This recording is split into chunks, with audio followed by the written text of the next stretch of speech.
just broke the cork off. Oh, that's puke. Ugh. Okay. I don't know what to do. Maybe I'm just sensing some umami on this. Because, ooh, mama, that's good. I still haven't found my first Blanton's. Hello, everybody. I'm sorry I'm so stinking late. My goodness gracious, golly almighty. It's been a day. I had other things planned for today, and I had to make a quick trip out of town. It wasn't so quick. Again, I don't want to talk about it. Somebody else is going, oh, I think you'd feel better if you talk about it. Nope. I don't believe so. I don't believe so. Well, let's, you know what's going to make me feel better? Little whiskey. So this is the 7-year. Now what I'm going to do is I'm going to try these back to back, and then I'm going to turn them for a blind. We're not going to do water tonight. We're not going to do ice. None of that rigmarole. All we're going to do is put one against the other in this here tastatory test. Because I said I was gonna. I just kind of like to go to bed at this point. I'm telling you, man. but here we are. Here we are. We're gonna do it. These are both my tasting Glencairns from Moonshine University. When I took that step and became a bourbon steward, looks pretty even. Maybe a little more in that one, but that's okay. It's not like it's gonna go to waste. All right. A little bit about them. We talked about it a little bit last week. They're the exact same. They're the exact same. Just one is a 4-year and one is a 7-year. That's the only difference. Literally. Let's see. So both of them are 100 proof. Both of them are bottled in bond. Mash bill is 63% corn, 27% rye, 10% malted barley. These are considered a high rye. Anything over 18% to me is high rye. These are 27% rye. These are high rye, indeed. Old Granddad brand created by Raymond B. Hayden, named after his grandfather Meredith Basil Hayden Sr. That's Basil Hayden's likeness on the bottle. He's not on the 7-year though. No Basil on the 7. No Basil. Basil's been exiled from the 7-year. Let's see. Part of the Olds collection: Old Crow, Old Tub, Old Overholt. Currently available in an 86 proof. I'm sorry, an 80 proof, 100 proof, 114 proof, and now a 7-year. So we know that this one is the 7-year and this one is the 4-year. I should probably do this. That way they're the same as what's there. Now, again, I'm going to taste them, give you my impression, and then I'm going to do a blind to see if I can tell the difference. I'm not good at blinds, but I'm going to try it. You got somebody talking. Somebody talking. Corey's here. The 7 is amazing. I love it. Makes a great old-fashioned, phenomenal right out of the bottle. We tested it last week. I shared it with some friends on last Thursday. They had their impressions of it. They all agreed that it was very smooth on the mouthfeel. And they didn't agree with me when I said that it was just a little thin, a little watery. But it's okay. I may feel different tonight after it's set for a week. Now, that's the other difference here. The 4-year is a fresh crack. The 7-year has been open a week and has had some taken out of it. So that could, in and of itself, taint the blind. But it's okay. We're going to go ahead and move forward with it. So this is the 4-year. Corey, thanks for joining me so late. I didn't mean to go this late. I really didn't mean to start it this late. This was supposed to be going almost 3 hours ago. Yeah, almost 3 hours ago. So, okay. All right. Okay, there's just a slight astringency on the nose. But all those notes are there. My hands are dirty. I should have washed my hands, but then I would have smelled soap.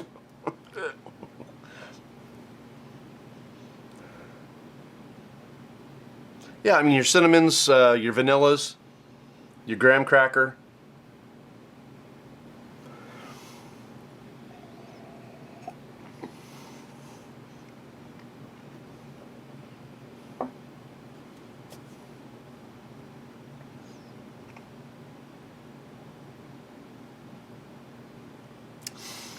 See, to me, that 4-year bottled and bond has got much more punch on that 100 proof. To me, the viscosity on that is beautiful. Just the right amount of silkiness on the tongue. Very, very nice. I love this bottle. When I found out this is being used for well drink, like a well bourbon for your cocktails like Manhattans and Old Fashions and things like that, I was like, really? I mean, I get it. It's cheap. It's inexpensive, but it's really good. It's tasty, neat. There's nothing wrong with this bottle of bourbon just because it's like 25 bucks. What is it here in the state? $24.99, 25 bucks is all this one is. And I mean, it's beautiful. It's a beautiful bottle. I'm not going to tell you like it's super complex or anything like that, but the flavors, everything that you want is right there in that bottle. Great mouthfeel, great bloom, everything about it. I really, really like this bottle. I mean, is it Old Forester 1920? No. But for what it is, it's outstanding. All right, so let's move to the 7-year. I've given myself a minute. Okay, to me, the nose is a little more sedate and definitely sweeter on the 7-year. I'm getting pears. Definitely some cinnamon again. That notes of graham cracker. But the pears that's different. That's I didn't get that off of this one.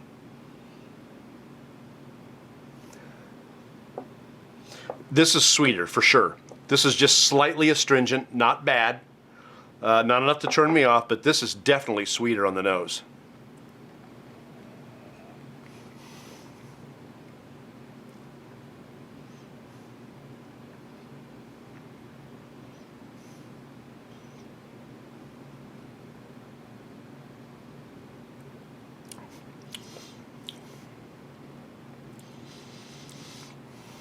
Not nearly as harsh on the mouthfeel. Not as thin as I told you last week. It's now again it's set for a week, but the viscosity on this is really nice. It's nice and buttery. This tends to be a little on the silky side. This is a little more buttery actually, and I attribute that to it sitting for a week. So I think the fact that it sat there was enough to wake it up a little bit, open it up.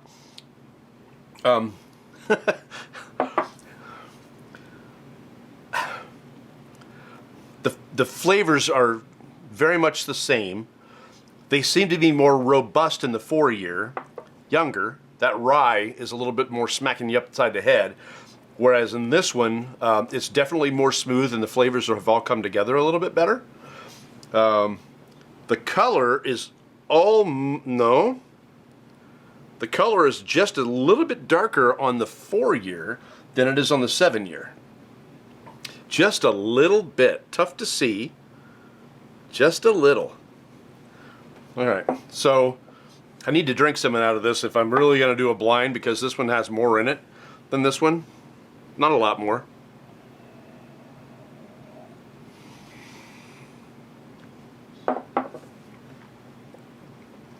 Okay. Yeah, to me that says hello. That 4-year says hello. If you are looking for something that doesn't have all that burn, the 7-year is for you. Much more kind, much more gentle. I'm not necessarily getting more of an oak note out of the 7-year like I did last week. I think they're pretty similar on that oak note, strangely enough. As a matter of fact, there's a chance that I'm actually getting more oak out of the 4-year now that I've just had another sip of it. So, which is interesting because last week I thought that the 7-year was a little overly oaky, and it isn't. Definitely more sweet, less tannic. Really, that 3 years in the barrel gave it some really nice maturation. All right, so gonna just scoot these over a little bit because I'm gonna close my eyes so I can't see, and I don't want to make a mess. I don't want to end up wrecking anything, so we're just gonna move some stuff out of the way, and I'm just gonna do this and try not to keep track. I know this is gonna be hard. I ought to put another glass out here so that I can just.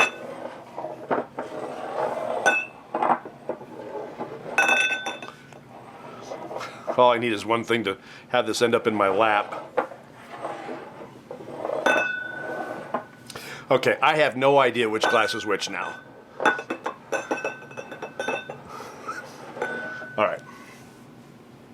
The third glass helped. I could have certainly kept track without that. So, all right. Now, I don't know which one is which. I will be able to tell when I sip them, I guarantee it. Okay. Down the hatch.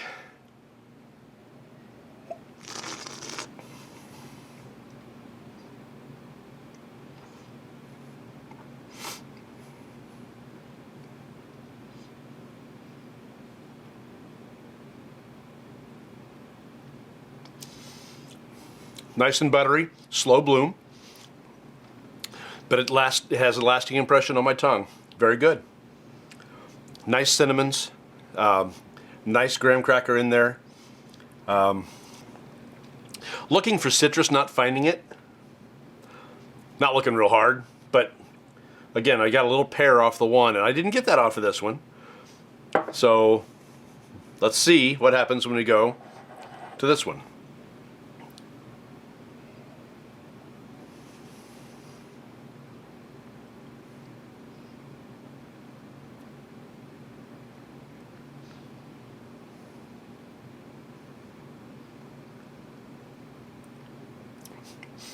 This is sweeter, smoother. This is the 7. This is the 4. Other than that, the notes are so close. This is just a little bit sweeter in that 7-year. It's good. That's real good. I was a little bit more on shaky ground on that last week, but that's real. I like them both. I don't know that there's one that I like better because they're just a little bit different. I like the punchiness of the 4-year. I like having that 100 proof tell me, hey, I'm 100 proof. But I do like the sweeter, more mellow version with the 7-year. If I were going to put one, I know, Corey, you said that you put one in a, what, Manhattan? Old fashioned.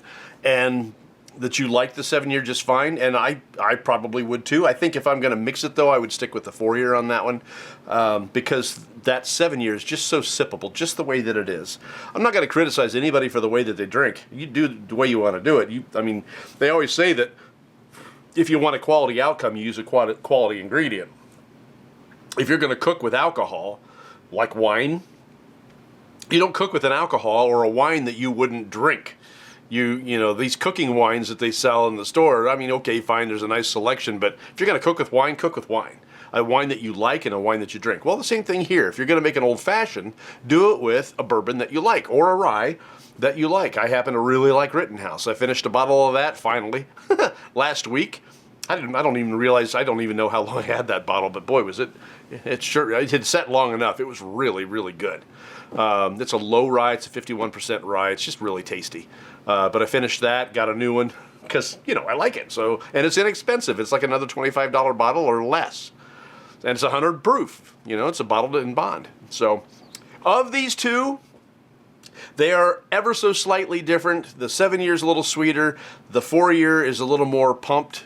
But they're both really, really good. I'm glad that it was suggested that I go back to back on this because I was curious, particularly about the mouthfeel.